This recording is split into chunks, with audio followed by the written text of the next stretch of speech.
Brought to you by NBC bearing, भारताची पहिली bearing उत्पादक। 17 सप्टेंबरपर्यंत कुणबी प्रमाणपत्राची प्रक्रिया सुरू करा, अन्यथा मुंबईला जाणारा भाजीपाला बंद करू, असा थेट इशारा मराठा आंदोलक मनोज जरांगे पाटलांनी सरकारला दिलेला आहे। स्वतः या संदर्भात बोलण्यासाठी जरांगे पाटील माझ्यासोबत आहेत। पाटील, स्वागत आहे तुमचं।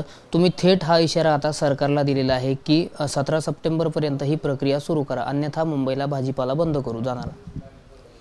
नाही, तसं नाही आहे। मुक्तीसंग्राम दिनाच्या दिवशीपर्यंत तुम्ही सगळी प्रक्रिया सुरू करा, असं मी विखे साहेबाला, मुख्यमंत्री, उपमुख्यमंत्री शिंदे साहेबाला आणि फडणवीस साहेबांना सांगितलं की तुम्ही आम्हाला मुक्ती मिळू द्या। आज आम्ही इतके वर्ष झालो महाराष्ट्रात येऊन, आमचं हक्काचं आरक्षण आहे। आता तुम्ही हैदराबाद गॅजेटियर लागू केलंच, तर त्याप्रमाणे गावागावातल्या, तालुक्यातल्या, जिल्ह्यातल्या आणि मराठवाडा विभागातल्या जो प्रदेश हैदराबाद स्टेटमध्ये होता त्यांना कुणबी प्रमाणपत्र किमान तालुक्यात एखादं तरी द्यायला सुरुवात करा। नाही दिलं तुम्ही, तोपर्यंत नाही केलं तर दसरा मेळावा नारायणगडावरती होणार आहे, तिथून मग ती भूमिका त्यानंतर जाहीर करणार आहेत आम्ही। कारण तुम्हाला जर एक जणाचं ऐकून मराठ्यांचं भविष्याचं वाटोळं करायचं असलं तर येता काळ मराठा शांत बसणार नाही।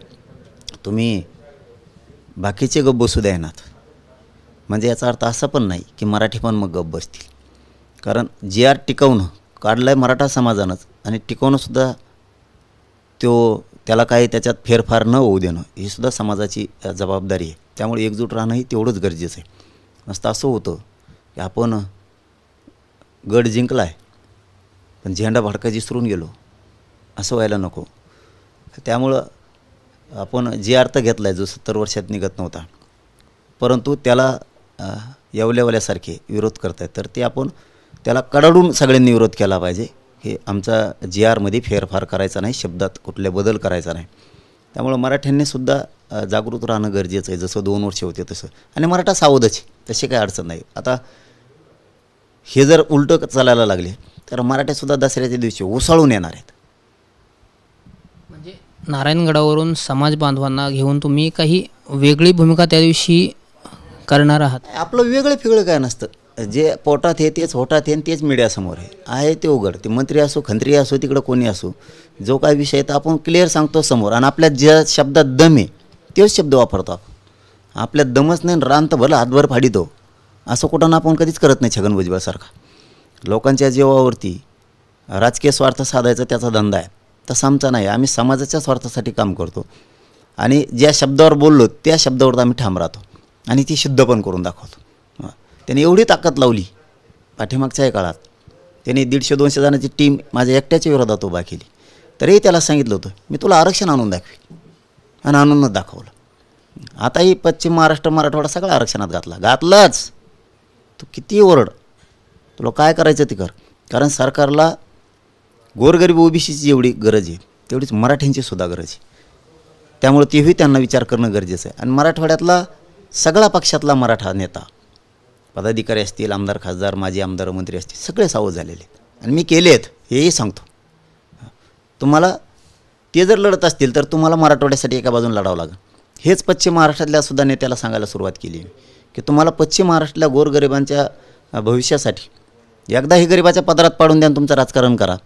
तुम्हालाही एकत्र राहावं लागणार आहे, कारण त्यांचाही मी GR काढलेला आहे, सातारा संस्थांचा, पुणे गॅजेटियरचा, अंश संस्थांचा, आणि बॉम्बे गव्हर्नमेंटच्या गॅजेटियरच्या अंतर्गत सगळे गॅजेटियर येतात। मग ते सांगलीचं असन, कोल्हापूरचं असन, सोलापूरचं असन, सगळे गॅजेटियर, नाशिकचं असन, अहिल्यानगरचं असन, हे सगळेच येतात। त्यामुळं मराठ्यांच्या नेत्याला सगळ्यांना सावध राहावं लागणार आहे समाजासाठी। तसंच मराठवाड्यातल्यांना सुद्धा सांगितलं आहे, तुम्हालासुद्धा आता एकजूट राहावं लागणार आहे। तुम्ही म्हणताय आरक्षणात गेला आहे, मात्र एकीकडे मुख्यमंत्री म्हणतायत की हा जो GR आहे तो सरसकट नाही, आणि तुम्ही म्हणताय OBC आरक्षणात गेला आहे पश्चिम महाराष्ट्राने, नेमकं खरं काय मानायचं? आम्ही कुठं म्हणलो सरसकट? आम्ही कोणत्या दिवशी म्हणलो? मुख्यमंत्री म्हणताय हो ना, पण आम्ही कुठं म्हणलो की सरसकट GR आहे म्हणून? आम्ही कोणत्या दिवशी म्हणलो? मुख्यमंत्री म्हणते ते बरोबर आहे ना, मग सरसकट नाहीच आहे। फक्त महाराष्ट्रातल्या मराठ्याला कुणबी प्रमाणपत्र मिळतात, सरसकट नाहीच आहे। फक्त महाराष्ट्रातल्या कानाकोपऱ्यातल्या मराठ्यांना प्रमाणपत्र मिळतात, सरसकट कुठे? मराठा उपसमितीची आज बैठक होणार आहे. दाखले देण्यात कार्यवाही होणार असल्याचं कळतंय आणि जे काही गुन्हे होते ते देखील मागे घेणार असल्याचं कळतंय. हा ती प्रोसिजर त्यांनी विखे साहेबांनी सुरू केली. उपसमितीच्या सगळ्या मंत्रिमंडळाच्या उपसमितीनं ती सुरू केली. हा ती कौतुकाची बाब आहे. चांगलं केलं कारण ते अन्याय झालेला आहे. खोटे गुन्हे मराठ्यांच्या लेकरांवरती दाखल केले गेले आकाशापोटी द्वेषातून त्यावेळेस ते दाखल केले गेले. सरकारच्या आता लक्षात आलं की हे जाणून बुजून खोटे गुन्हे द्वेषातून म्हणा काहींचा राजकीय डाव म्हणा याच्यातून ते गोरगरिबांच्या पोरांवरती गुन्हे दाखल झाले होते. आता ते माघारी घ्यायचं काम सुरू केलं आहे. बलिदान गेलेलं कुटुंबाचा विषय त्यांनाही निधी दिला आहे. काही थोडेफार राहिलेत वाटतं आणखी त्यांनाही करायला ते तयार येतं आणि केलंही सुद्धा असं त्यांचं म्हणणं आहे. कालच प्रताप सरनाईक साहेबांचा फोन आला होता की त्यांनी सांगितलं मीही जे बांधव अटॅक आला होता त्यांनाही मी मदत करतो आहे असं काल त्यांनीही सांगितलं आहे. त्यामुळे ही प्रोसिजर होणार आहे. आता फक्त नोकऱ्याचा विषय राहिला तर 3 विभागात घेतील ते एस टी महामंडळात घेतील MIDCत काही घेतील आणि महावितरणमध्ये काही जणांना घेतील. तीही मार्गी लागणार आहे. त्यात काही अडचण नाही. पण ती जी मर्यादा आहे ना ती थोडी वाढवायला पाहिजे. 5 लाखाच्या ऐवजी ती 10 ते 15 लाख करायला पाहिजे. म्हणजे त्यात विनाकारण पोरं भरडले जाणार नाही आहेत. ते विखे साहेबांनी त्याच्यात लक्ष घालावं. आणि काल चांगला निर्णय घेतला त्यांनी की आता हैदराबाद गॅजेटियर लागू केलं आहे त्याची प्रोसिजर ते सुरू करायला चांगली गोष्ट आहे. पण एक गोष्ट लक्षात ठेवायला पाहिजे की आता मराठ्यावर अन्याय नको. आता मराठ्यावर अन्याय नको. आमची संख्या दाखवली एखाद्या गावात 50 दाखवली तर आता तिथं 500 झाली 1000 झालेत कारण आम्ही त्यांचे वंशज आहेत. पूर्वी एखाद्या तालुक्यात 20,000 लोकसंख्या दाखवली 1881ला 84ला आणि 1901च्या जनगणनेत. त्यानुसार समजा एखाद्या गावात आता तालुक्यात आता 20,000 दाखवली त्याची 60-70,000 लोकसंख्या आता झाली. तुम्ही त्या 20,000 मराठ्यांना दिलं म्हणजे आमच्या सगळ्याच इथल्या बाकीच्यांना त्यांच्या रक्ताच्या नातेवाईकाला सगळ्याला मिळणार आहे. त्यांच्या कुळातल्या लोकांना मिळणार आहे. त्यामुळं ही प्रोसिजर लवकर करणं गरजेचं. आडकाठी नको. विनाकारण किचकट काही शब्द घालून देऊन द्यायचंच ना तुम्हाला तर मराठ्यांचे मनं जिंका मोठ्या मनानं द्या.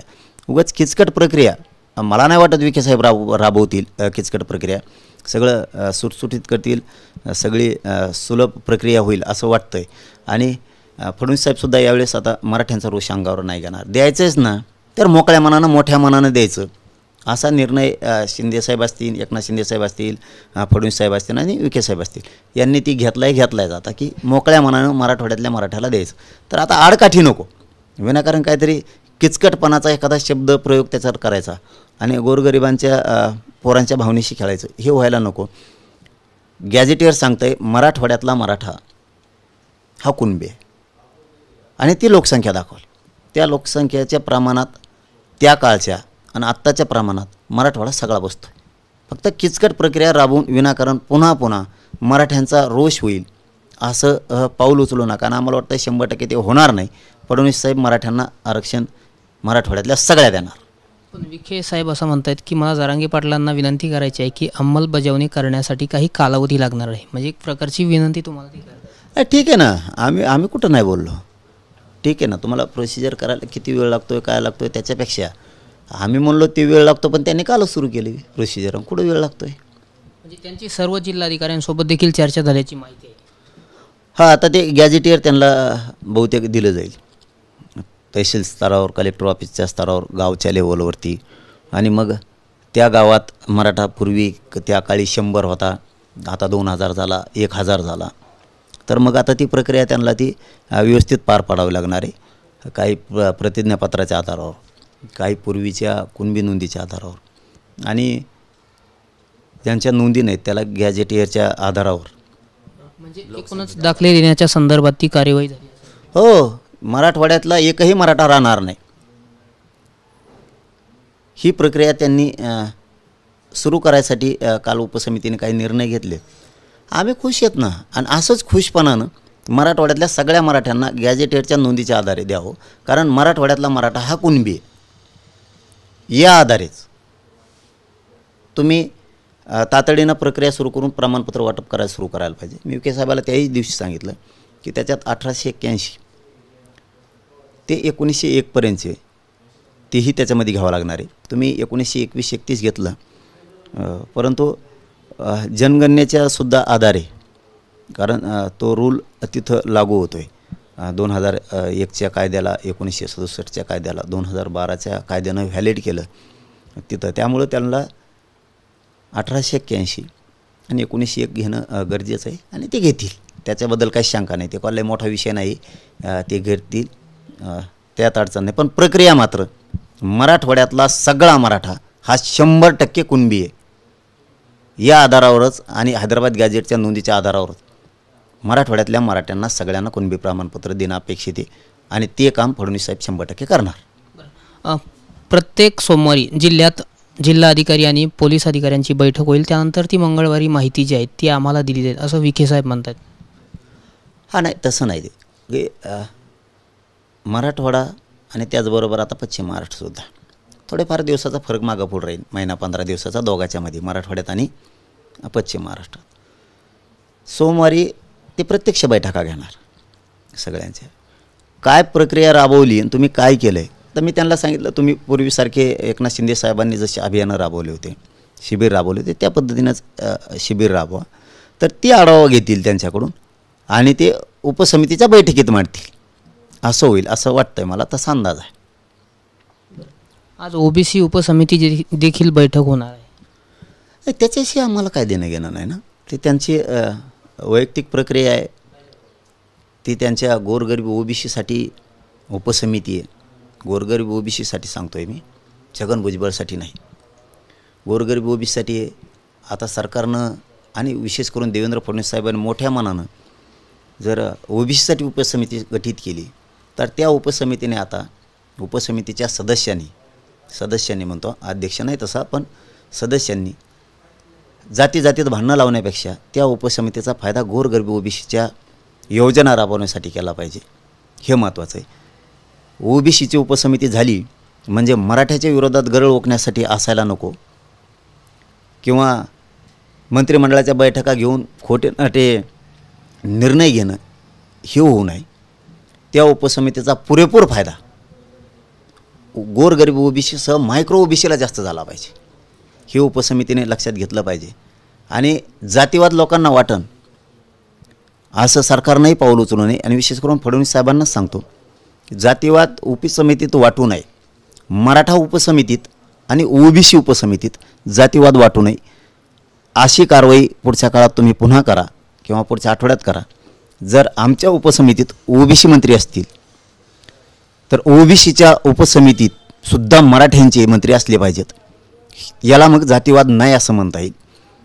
ओबीसीच्या उपसमितीत मात्र ओबीसी आणि मराठ्यांच्या उपसमितीत मात्र ओबीसी हा दुजाभाव नसायला पाहिजे. याच्यावर सुद्धा बारकाईने लक्ष फडणवीस साहेबांनी ठेवलं पाहिजे. आणि जास्तीचं लक्ष छगन भुजबळ ठेवलेलं बरं, कारण मराठा ओबीसी आता कुठंतरी एक होतो आहे. सरकारचा आणि मराठ्यांचा जरा थोडा कमी रोष होतो आहे, त्याच्यामुळं वाढू नये. आणि देवेंद्र फडणवीसला पुढं छगन भुजबळमुळं डाग लागू नये याची काळजी घेतली पाहिजे. नसता त्याला जेलला जाऊन दिलेलं बरं, कारण तुम्हीच बाहेर आणला आणि तुम्हालाच जर तो आता घातक बनणार असला त्याला परत मध्ये गेलेलं बरं, त्याला मध्ये घालवा. नसता फडणवीस साहेबाच्या सगळ्या सरकारला छगन भुजबळ डाग लागू शकतो, कारण त्याला इतका माजन मस्ती आहे प्रसिद्धीची, नावाची आणि चलतीची. चालवा तर महाच, सरकारने ऐका तर महाच ऐका. तो काय बाप लागून गेला काय सगळ्याचा? तुलाच लय अक्कल आहे, सरकारला अक्कल नाही काय? हे बिंडोक त्यांनी सोडून आणला. आज तोच सरकारला प्रचंड मोठा डोकेदुखी झाली. त्यामुळे मला तरी वाटतं फडणवीस साहेबांचं लक्ष त्याच्यावर आहे. कितीक दिवस वळवळ करतो बघते, नाही तर 100% त्याला मध्ये फेकणार ती. म्हणजे फडणवीसांना ते घातक ठरू शकतात असं तुम्हाला वाटतं? हो, कारण सरकारी गॅजेटच्या नोंदी असून जर विरोध करतोय तर सरकारसाठी ती धोक्याची घंटाच आहे ना. म्हणजे त्याला नुसतं ओबीसी बोंबलायचं आणि मराठे सरकारच्या विरोधात घालायची, ही त्याची रणनीती. आणि फडणवीस साहेबांच्या लक्षात आली की हे मंत्रिपद आपल्याकडूनच घेतो, निवडून बी आपल्याकडूनच घेतो आणि पुन्हा सरकारच्याच विरोधात बोलतो. मग ते फडणवीससाठी डोकेदुखी आहे ना ती. हे नसलेलं पुन्हा मराठी अंगावर घालील. कारण गॅजेटला विरोध करणं, गॅजेटच्या आधारावरती GR काढलेला आहे, त्या GRला हे विरोध करतो म्हणल्याच्या नंतर तर अवघड आहे. मग हे फडणवीस साहेबांना डागण्याचं कोणाला आहे? सरकार अडचणीत आणण्याचं निवेदनबद्ध कट ही भुजबळने रचलेला. त्याच्यामुळे तो काय सरकारपेक्षा फडणवीस साहेबापेक्षा काय मोठा नाही. त्यांनी याला सरळ टंगडी धरून खाली आपटावं आणि याला जाऊन द्यावं एकदा. त्याच्याशिवाय ह्यो शांत बसत नाही आणि त्याच्याशिवाय मराठी आणि ओबीसी सुद्धा एक होत नाहीत. तो आहे तोवर मराठी आणि ओबीसी तो एक होऊ देणार. हैदराबाद गॅझेटवरून मंत्री छगन भुजबळ नाराज असल्याचं कळतंय. एकतर हा GR रद्द करा किंवा त्यामध्ये बदल करा अशी मागणी ते करतायत. नाही तू GRवर नाराज हे तर महाराष्ट्रात राहू नको ना. हिमालयात जाय. नाराज माणूस कुठं जातो? ST धरतो कोणकडं तरी रुसून जातो. तिकडं बस ना गारी इकीत. तिकडं जाय जरा पटांगला. इथं काय आलं तर पडतो. नाराज माणसाने इथं राहू नये. नाराज आहे मला तेच फडणवीसांच्या डोक्यात आले की हमेशा बावचाळी कम करतं. नोंदी असून त्या नोंदीच्या आधारावर आम्ही मराठवाड्यातल्या मराठ्यांना आरक्षण द्यायला लागलो. सातारा संस्थांच्या गॅजेटच्या आधारावर आम्ही पश्चिम महाराष्ट्रातल्या मराठ्यांना आरक्षण द्यायला लागलो. हे फडणवीस साहेबांचं म्हणणं आहे आणि हा विरोध करतोय म्हणजे 100% आपल्याला आणि सरकारला डाग लावायला लागला हे त्यांच्या पूर्ण लक्षात आलेलं आहे. फडणवीसला वाटत या भुजबळला वाटत असेल सरकारला काय कळालं नाही, पण फडणवीसांनी तुझ्यावर पुरा अभ्यास केला आहे. तू काय करायला आहे नेमका. नोंदी असलेल्या गॅजेटियरला विरोध करून तो मराठी अंगावर घालायला लागला. ओबीसी मराठा वाद पण लावायला लागला आणि तू सरकारपेक्षाही मोठा आहे असंही तुला सिद्ध करायला लागला. हे फडणवीस साहेबांच्या लक्षात आलं आहे. भुजबळ याप्रमाणे नियोजित षडयंत्र रचून कट करायला लागला आहे. राहतोय त्यांच्यात, खातोय त्यांच्यात, हसून खेळून राहतोय, पण इकडं आला डाव टाकतोय. आपलीच भाकर खाऊन आपल्यावरच उलटायला लागला आणि जाताना आपल्या ताटात मुतायला लागला. हे फडणवीस साहेबांच्या लक्षात आलं आहे. भुजबळ वाटत असेल त्यांच्या लक्षात नाही आलं, पण त्यांच्या लक्षात आलं. तो जर लयच वळवळ केली तर तू 100% मध्ये दिसणार आहे. मग हा शब्द लिहून ठेवतो. मराठा आरक्षणाच्या संदर्भात जी काम करणारी शिंदे समिती आहे तिच्या कामकाजाचा आज राधाकृष्ण विखे पाटील आढावा घेणार आहेत. नाही मला जी त्यांनी त्या दिवशी हॉस्पिटलला सांगितलं ना की मी पूर्ण लक्ष घालून निवेदनानं आणि खरं काम करणारे मराठवाड्यातला मराठा आरक्षणात घालणारे आणि मला हेही सांगितलं की तुम्ही म्हणलात पश्चिम महाराष्ट्रातलं गॅजेटियरच्याबद्दल पश्चिम महाराष्ट्रातला सुद्धा एकही गरीब मराठा ठेवणार नाही त्या पद्धतीनं मी काम करणार आहे. त्याच्यामुळं ते जास्तीचा वेळ त्यांचं खातं सांभाळून त्यांची कॅबिनेट मिनिस्ट्री सांभाळून ते आम्हालाही वेळ देत आहेत मराठा समाजासाठी. हे आमच्यासाठी पण चांगलं आहे ना. तुम्ही वेळ द्या, आम्ही तुम्हाला बोलतच नाहीत. तुम्ही आमच्या समाजाचं काम करा, आमचा समाज तुम्हाला डोक्यावर घेईल. पण तुम्ही काम नाही केल्यावर डोक्यावर घेऊन खाली आपटी. ह्यो समाज इतका इमानदार आहे मराठ्यांचा. एकदा जर त्या समाजाला दिलं तर ते उपकार नाही विसरत, ते उपकार ठेवतो. आणि विखे साहेबांना त्या पद्धतीनं शिंदे समितीवर पण लक्ष ठेवणं गरजेचं आहे. कारण उपसमितीचं कर्तव्यच ते आहे. आणि हैदराबाद गॅजेटियरच्यानुसार नोंदीचं वाटप कोणत्या प्रकारे केलं जातं आहे आणि हे जर स्वरूप ठरवलं आपण अमुक स्वरूप ठरवलं वाटप करण्याचं तर त्याच्यात कोणचा अधिकारी दिरंगाई करतो त्याला बडतर्फ करणं खूप गरजेचं आहे. कारण त्याच्या एका नासक्यापणामुळं समाजाचं वाटोळं होऊ शकतं. जरी तुम्ही ती 3 जणाच्या त्रिसदस्यीय समितीत त्याला घेतलेलं असलं तरी त्याच्या जातीय विषानं बरबाटलेला एखादा जर अधिकारी असेल आणि त्याच्यामुळं मराठ्यांचा लॉस होणार असला तर त्याला निलंबित नाहीत, त्याला बडतर्फ करणं गरजेचं आहे. याच्यावरही लक्ष ठेवणं गरजेचं आहे. आणि आम्हाला 100% वाटतं की विखे साहेब आलेली संधी वायाला जाऊन देणार नाहीत. मराठ्यांना सगळ्यांना आरक्षण, मराठवाड्यातल्या सगळ्या मराठ्यांना आरक्षण देतील, पश्चिम महाराष्ट्रातलेही देतील आणि त्यांचं नाव चांगल्या यादीत नेऊन ते ठेवतील याची आम्हाला 100% आशा आहे. ही आशा भंग होऊ नये. झाली तर त्यांनाही माहिती आहे मराठी काय करतात. सरकारनं दिलेल्या GRच्या विरोधामध्ये छगन भुजबळ हायकोर्टात जाणार आहे. ज्यावेळी GR काढला त्यापूर्वी आम्हाला दाखवला नाही असं भुजबळ म्हणतात. तर दुसरीकडे एकनाथ शिंदेसुद्धा म्हणाले की GR काढण्यापूर्वी आम्ही भुजबळांसोबत चर्चा केली होती. म्हणजे एकाच मंत्रिमंडळातील 2 वेगवेगळ्या मंत्र्यांचे हे वेगवेगळे स्टेटमेंट आहे. डुप्लिकेट म्हणजे काय हे जर बघायचं असेल तर छगन भुजबळचा चेहरा बघा जायचं. कोणाला जर वाटलं हो एखादं बोगस काम झालं तर छगन भुजबळ आठवायचं. कोणाला जर वाटलं हो हे खोटारडा माणूस आहे, डुप्लिकेट माणूस आहे तर छगन भुजबळ बघा जायचं. ओरिजिनल शिक्का शोभतोय तो खोटारडेपणाचा, बोगसपणाचा. ओरिजिनल चेहरा म्हणजे छगन भुजबळ. बोगस जेवढं खाता येईल तेवढं खातो महाराष्ट्र सदनासारखं. तेलगीचे सुद्धा त्यांनी स्टॅम्प खाल्ले सगळे, ओबीसी महामंडळ सगळं खाल्लं, गोर गरीब मायक्रो ओबीसीचं सगळं आरक्षण खाल्लं असेल तर छगन भुजबळ बोगस खाणारा सगळ्यात भ्रष्ट जर माणूस कोण असेल चेहरा म्हणून बघायचं असलं छगन भुजबळकडे बघायचं. शिंदेसाहेब असे माणूस आहे, एकनाथ शिंदेसाहेब, ते कधी खोटं बोलत नाही. जे करायचं ना ते दिलगुलास करणारा माणूस आहे, मुलायचा ठेवत नाही, कोणाला मुजीत बी नाही. जे करायचं ना रोखठोक करतो. एकनाथ शिंदेसाहेब कधीच खोटं बोलू शकत नाही. त्यांनी सांगितलं ना त्याला जे दाखविला होता ते 100% दाखविलाच होता आणि दाखविलाच असणार आहे. चर्चा केली होती आम्ही असं बोलतो. अहो शिंदेसाहेब कधीच खोटं बोलू शकत नाही, ते असा माणूस. तिकडे त्या सत्याला काडी लागली तरी चालन, पण ते माणूस खोटा नाही बोलत. हे आमचे अनुभव आहेत. त्यांचं राजकीय काही वैर असेल ती काही असेल त्याचं राजकारणात मला नाही पडायचं. शिवसेना असन, राष्ट्रवादी असन, 2 शिवसेना असत्यान, 2 राष्ट्रवादी असत्यान, भाजप असन, मला त्याशी देणे घेणं. माणूस तो माणूस क्लिअर कट आहे, त्यामुळे त्यांनी दाखवलंच असणार आहे. आता हे असलं ना असं काही याला का उकांड्यात शेणात पाराय भारत सवय लागली आणि परत नाकाने वास घेतं. आता शेणाचा वास येणारच ना, गोवाने भरले शेणाने भरले माहीत नाही, तुलाच माहीत, तू वास घेणार तू. याला असे नासकी सवय पहिल्यापासून. चांगल्या मंत्र्याला नाव ठेवीन, ते अजितदादाचं तर बुडच बसले येणे. आता मागं लागलाय फडणवीस साहेबाच्या गोड बोलून, उगच अभिषेक संघ दोस्ती म्हणून दाखवतो फडणवीस साहेबाला घाबरायसाठी. फडणवीस साहेबांनी पुरवळ केलं, याला मंत्रिपद आपणच द्यायचं, याला सगळे कामं आपणच द्यायचे, विकासाला निधी आपणच द्यायचा, हे बोलून ते आपण ऐकायचं. आणि आता आम्ही मराठ्यांना जवळ करायलोत, मराठ्यांचं खरं आरक्षण त्यांना द्यायला लागलो नोंदी आहेत म्हणून, त्याला विरोध करतोय. म्हणजे ह्यो पंचट आहे, ह्यो पंचट माणूस. याच्यामुळं सरकार गोत्यात येऊ शकतं हे फडणवीसांच्या पक्का लक्षात आलं. ते थोडेच दिवस बघणार त्याच्याकडे, आणि तो का JR चॅलेंज करतोय, थोडेच दिवस याच्याकडे बघणार आहेत. फडणवीस साहेब त्याचा गेमच लावणार आहे. आणि मी पुढचं सांगतो, तो काय आमचा JR चॅलेंज करतोय, आमचा हैदराबाद गॅजेटच्या महसुली आणि सरकारी दस्तऐवजावर काढलेला JR आहे. कोणाच्या बापाला ते चॅलेंज होत नाही. पण आम्ही सुद्धा परवापासून 1994च्या JRचे कागदपत्र काढायला सुरुवात केली. हो देच काय व्हायचं तो बी जणे कुपाट लावली ना तर तिथून पुढं.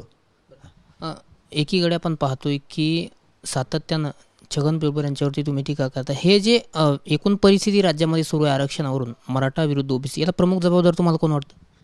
आणि मी का त्याच्यावर टीका केली, त्याच्यावर बघत सुद्धा नाही होतेच, तोंडसुद्धा बघायला की नाही, इतकं दलिंदर तोंड येतेच. मी तर बघतच नाही. तो ज्या ज्या पक्षात जाईन त्या पक्षाचं कोपाटच लावतो. शिवसेनेने त्याला मोठं केलं, बाळासाहेब ठाकरे साहेबांनी त्यांची कोपाट लावली, राज ठाकरे साहेबाची कोपाट लावली, शरद पवार साहेबाची कोपाट लावली त्यांनी, आता अजितदादाची लावली, आता शिंदेचं आणि अजितदादाचं जुटून दिलं भांडण, आता फडणवीसांचे कार्यक्रम लावायला निघाला. हे असले दलिंदराचे तोंडच बघत नाही, तर मागा लागायचं कारण तो बोलला की मग आपण सोडित नाही. त्याने सुरुवात केली ना आधी.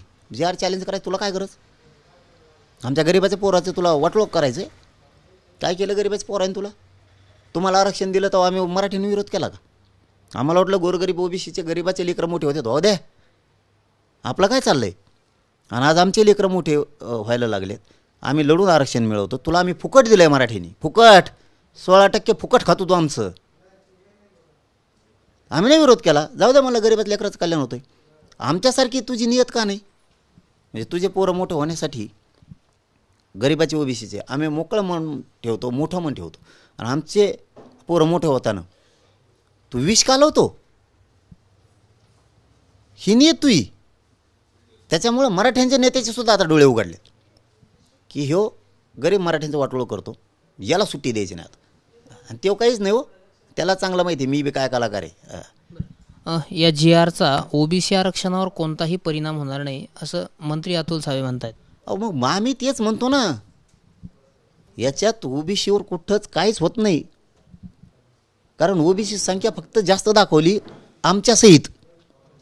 60% तुम्ही जी लोकसंख्या दाखवता ना ती मराठी धरून आहे. आम्ही पूर्वीपासून ओबीसीत आहेत. आमचंच तुम्ही 89 पासून ते 1967 पासून आमचं आरक्षण तुम्ही खाल्लं आहे. आमचं आम्ही घेतोय आता फक्त. तुमचं 7-12 3 एकरचा आहे, पण तुम्ही रान 6 एकर खात होते. कारण आम्हाला त्या टायमाला गरज नव्हती. आम्ही म्हणलं 3 एकर आमचं 7-12 आहे, देऊ खाऊ द्या, खात्यात गरीबाचे लेकर आहेत. आता आमचे पोरांची संख्या वाढली, आमच्या वाटण्या झाल्या, आम्हाला वावर कमी पडलं लागलं. आमचं 7/12च दे म्हणतो, तो नाही 3 एकर दे म्हणत आम्ही. आमचं एक्स्ट्रा खातो तीच दे, त्यांना ते बी द्यायचं नाही आहे. 7/12 आमच्या नावावर असून त्याला ते बळकायचं आहे. पेंडे होय बळकायला, आमचं आम्ही घेतो आहे. त्यामुळे कुठं ओबीसीला धक्का लागत नाही. उलट इतक्या दिवस आम्हीच त्यांना खाऊ दिलं आहे मोकळ्या मनानं. आमचं आहे ते आम्ही मिळवणार आहेत आणि मिळेल आहे. आणि बघू पुढं जी लढायची वेळ येईल त्याला मराठी पुन्हा सज्ज आहेत खेटायला सगळ्यांना. तुम्हाला जितक्या ताकदीने लढायचं तितकं लढा, आम्ही बी पुऱ्या ताकदीनं लढणार आहेत, काय अडचण नाही. मराठ्यांनी जरी जी आर काढला तरी जी आर पूर्ण टिकेपर्यंत मराठे खवळून जागेत. आणि असे मराठ्यांनाही सांगणं या दसरा मेळाव्याला असे खवळून उठले पाहिजे मराठी. ढिलं नाही पडायचं. हटला तो मराठा कसला, हटायचंच नाही, झटून राहायचं. मी झटूनच आहे आणखीन बी. हैदराबाद गॅझेटनंतर आता 17 संस्थांचं जे गॅझेट आहे ते अंमलबजावणी करण्यासाठी सरकारच्या हालचाली सुरू झालेल्या आहेत. आपण वेळच दिलेला आहे त्यांना महिन्याचा. कारण गरीब पश्चिम महाराष्ट्रातल्या गरीब मराठ्यांनी काय केलं, हे काम मराठवाड्यातल्या मराठ्यांच्या नेत्याचं काम होतं. मराठवाड्यातल्या मराठ्यांना गरीबाला आरक्षण दिलं, हे काम कोणाचं होतं? मराठ्यांच्या नेत्यांचं काम होतं मराठवाड्यातल्या गरीब मराठ्यांना आरक्षण देणं. तसंच पश्चिम महाराष्ट्रातल्या नेत्यांचं काम होतं पश्चिम महाराष्ट्रातल्या गरीब मराठ्यांना आरक्षण मिळवून देणं. पण हे दोघांनी नाही केलं, ते आम्ही गरीबाच्या पोरांनी केलं. पश्चिम महाराष्ट्रातल्या मराठ्याच्या नेत्यांनी जे केलं नाही ते आम्ही गरीब पोरांनी, मी ती मुद्दा लावून धरला आणि गरीब पश्चिम महाराष्ट्रातल्या मराठ्यांना आरक्षण द्यायचं पण पूर्ण केला. तसाच मराठवाड्यातल्याही मराठ्यांना आरक्षण मिळवून देण्याचा पण पूर्ण केला. मी आहे तोवर पश्चिम महाराष्ट्र असो, मराठवाडा असो, विदर्भ असो, नाही तर खानदेश असो, नाही कोकण असो, मी आहे तोवर सगळ्या मराठ्यांचं कल्याणच करणार. म्हणून मराठ्यांचा माझ्यावर विश्वास आहे. एका हाकेवर करोडो येणं सोपं नाही भाऊ. इथं गाडी लावून दिली तरी माणसं बसत नाहीत. इथं एकामेकाच्या टपाडावर बसत येत. बसू नको म्हणलं लई गरीब झाली तरी ते म्हणतात नाही मोडून दे गाडी, मोडर भरून देईन, बसून दे मला बी यायचं. ही मराठ्यात जी उत्साह आणि ताकद बळ निर्माण झालं ना, हे फक्त आपण मॅनेज न झाल्यामुळं आणि प्रामाणिक राहिल्यामुळं. मराठा समाज मोठं करायचं काम ते केलं. म्हणून मराठ्यांच्या एक गोष्ट लक्षात आली आणि TV 9च्या माध्यमातून मी मराठ्यांना पुन्हा आव्हान करून सांगतो, जे आर आपण काढला आहे त्याच्यात कोणी खोडा घालू नये, त्याच्यात कोणी फेरफार करू नये. म्हणून आपल्याला पुन्हा उठाव करायची वेळ आली तरी करायचा, पण जे आरला आता धक्का लागून द्यायचा नाही. ही मराठ्यांची घराघरातली जबाबदारी. वेळ आली हातातलं काम फेकायचं, पण पुन्हा एकजूट राहायचं. कारण आपण मुंबईला गेलेलो उपयुक्त झाला पाहिजे. मुंबईला गेलो, जे आर काढला, पण त्याच्यात जर फेरफार होणार असली, त्याच्यात जर कोणी आडकाठी आणणार असलं तर आपल्याला पुन्हा ताकदीनं उसळावं लागणार आहे. म्हणजे त्याला धक्का लागणार नाही. म्हणून दसऱ्याला उसळून या, दाखवा ताकद. म्हणजे जे आरमध्ये काही खोडा घालण्यात येईल किंवा फेरफार होईल अशी शंका तुम्हाला आहे का? नाही. फडणवीस साहेब आता त्याच्यात चपढप करून देणार नाहीत, एकनाथ शिंदे साहेब बी करू देणार नाहीत, आणि विशेष करून विखे साहेब तर त्याच्यात कोणाला चपढपच करू देत नाहीत. आता कोणाला म्हणण्यापेक्षा ते येवलेवलं तेवढंच गदळे. त्याला कवा बी घाण घालायची सवय, कपडे घाण घाल असं, म्हणजे त्याला हमेशा दुर्गंधीचाच वास लागतो. चांगलं त्याला जमतच नाही. एखाद्या गरिबाचं कल्याण व्हायला लागलं की त्याला ते जमत नाही, चांगला वास जमत नाही त्याला घाण गुण वास लागतो, गोड लागतो त्याला ते. त्याच्यामुळे त्याचं ऐकून शब्दात बदल सरकार करू शकत नाही. आणि त्यांनी जर केला ना, पुढं मी आहे ना, तुमच्या पुढं संकट म्हणून उभं आहेच म्हणून समजायचं मी. आणि मराठी फक्त म्हणतात, जरी मुंबईला गेलो तर आपण जे आर आणलाय त्याला धक्का बी लागू देत नाहीत. पाटील ताण घेऊ नका, तुम्ही फक्त आवाज द्या, तुम्ही फक्त आवाज द्या, आम्ही आलोतच. कारण मराठा ह्या पद्धतीनं जागरूक होणं आमच्यासाठी खूप गरजेचं होतं. नसतं आम्हाला काय सवय होती, एखादी गोष्ट आणली निवांत आणि मग ते गेल्यावर सावध व्हायचं. आता तसं नाहीत मराठ्यांचं खेळ.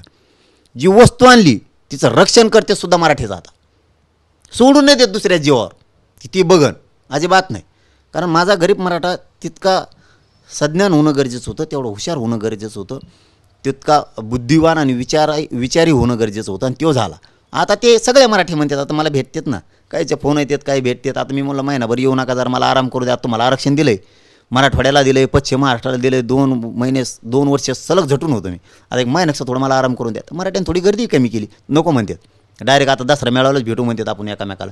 त्यावेळेस काही जण आलेले सांगतात, काही फोनवर सांगतात, जरी आपण जे आर मिळवला तरी तो त्याच्यात कोणाला फेरफार न करू देणं, त्याच्यात कोणाला आडवं न येऊन देणं ही आपली जबाबदारी आहे. तुम्ही टेन्शन घेऊ नका. मुंबईला जाऊन जरी जार आणला तर ती कायम तसाच ठेवू. तुम्ही फक्त हाक मारा, आम्ही मराठी उभाच आहेत. म्हणजे मराठवाडा आणि पश्चिम महाराष्ट्रातले मराठी हटतच नाहीत आणि हटणार बी नाहीत. आता त्यांना हाक मारली की निघालीच, कारण त्यांनाही कळतं आहे जी आर काढलाही खरं आहे, घर बांधलं आहे हे पण खरं आहे, पण चोर घरात घुसू नये ना. थोडं जागरूक पण राहावं लागेल. घर बांधलं की लगेच झोपला, घोरत पाळला नुसता, आलं सगळं घर लुटून नेलं आणि काय उपयोग झालं तो घर बांधून. तसं जी आर घेतला आहे, न मिळणारं 70 वर्षातलं मिळू दिलं, पण आता ते चोरून नेऊन द्यायचं नाही कोणाला. त्याच्यात फेरफार होऊ द्यायचा नाही. रद्द तर ती कोणाच्या बापालाच होत नाही, रद्द शब्द काढायची गरजच नाही. पण त्याच्यात काही शब्दप्रयोग कोणी करू नये, त्याच्यात बदल करू नये. म्हणून मराठ्यांची उसळलेली लाट दिसणं गरजेचं आहे. ती लाट दिसली की सरकार गप राहत आहे, बदल नाही करत. आणि तुम्ही नुसते म्हणले मराठी आता झालं झोपा आता निवांत, तर हे लोक त्याच्यात छेडछाड करू शकतात जे आरमध्ये. म्हणून आपण सगळे सावध राहणं गरजेचं आहे. आणि ते मला आत्मविश्वास मराठ्यांनी दिला आता की तुम्ही टेन्शन घेऊ नका, तुम्ही फक्त हाक मारा, आम्ही आलोतच. त्यामुळं गडावर लई येणार आहेत मराठी. तर नक्कीच आपण पाहतोय की हे होते मराठा आंदोलक मनोज जरांगे पाटील. हा जो जी आर दिला त्यामध्ये कोणी फेरफार करू नये किंवा खोडा घालण्याचा प्रयत्न करू नये नाही, अन्यथा मराठ्यांची लाट पुन्हा एकदा उसळून निघेल असं जरांगे पाटील यांनी म्हटलेलं आहे. कॅमेरा पर्सन अमित आडेसोबत मी Ramnath Dhakne, TV9 Marathi, Antarwali. Brought to you by NBC bearing, भारताची पहिली बेअरिंग उत्पादक.